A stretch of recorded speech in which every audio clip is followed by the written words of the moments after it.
ఎడారిలో సెలయేర్లు. జూలై 4. ఆ దర్శన విషయమును నిర్ణయకాలమున జరుగును. అది ఆలస్యముగా వచ్చినను దాని కొరకు కనిపెట్టుము. అది తప్పక జరుగును. హబక్కూకు 2:3.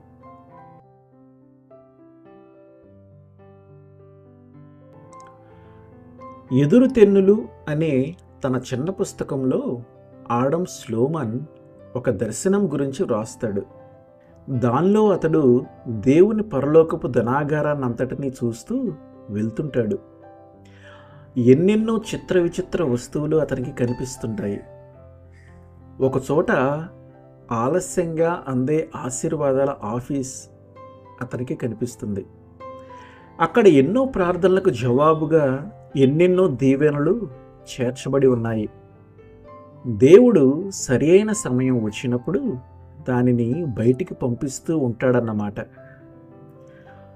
పెన్షన్ తీసుకునే వాళ్ళకి ఈ ఆలస్యం బాగా అర్థమవుతూ ఉంటుంది.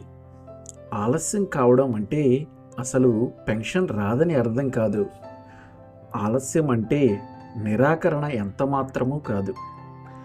ఈ ఆలస్యపు ఆశీర్వాదాల ఆఫీస్ మేనేజర్ గారి ప్రేమ, జ్ఞానం మితిలేనివి.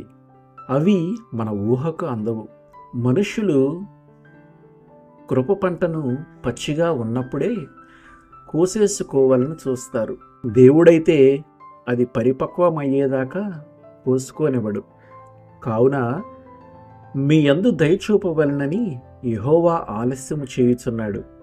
యెషయా 30:18. మీ కష్టకాలంలో మిమ్మల్ని కనిపెట్టి చూస్తున్నాడు. మీరు సహించగలిగిన దానికంటే ఎక్కువగా ఒక్క శ్రమ కూడా ఆయన మీ మీదకి రానియడు. నీకు నిప్పంటుకుంటే నీలోని పనికిమాలిన చెత్త అంతా కాలిపోయేదాకా చూస్తాడు. ఆ పైన ఆశ్చర్యంగా నిన్ను కాపాడతాడు. ఆయన ప్రేమను శంకించి ఆయన్ను పరితాపానికి గురి చేయకండి. మీ తలలు పైకెత్తి మీకు రాబోతున్న విడుదల కోసం ఇప్పుడే ఆయన్ను కీర్తించి గనపరచండి. మీ విశ్వాసానికి పరీక్షగా నిలిచిన ఆ ఆలస్యం వల్ల మీకు శ్రేష్టమైన బహుమానం దొరుకుతుంది. అల్ప విశ్వాసమా, దేవుడు నిన్నెప్పుడు నిరాశపరిచాడు? మబ్బులు పట్టి చీకటి కమ్మినప్పుడు మర్చిపోతావు ఆయన నిన్ను విడిపించాడని, నీ దారి బాగు చేశాడని, మేఘాల మీద తన ఎండని కృమ్మరించాడని, నీ రాత్రిని పగలుగా మార్చాడని. ఇప్పటిదాకా సహాయపడ్డవాడు ఇకపై ఎందుకు విడనాడుతాడు? బెదిరిన నీ గుండెని చూస్తే ఎంత బాధపడతాడు దేవుడు. నీ మార్గాన్ని ఆయనకు అప్పగించు.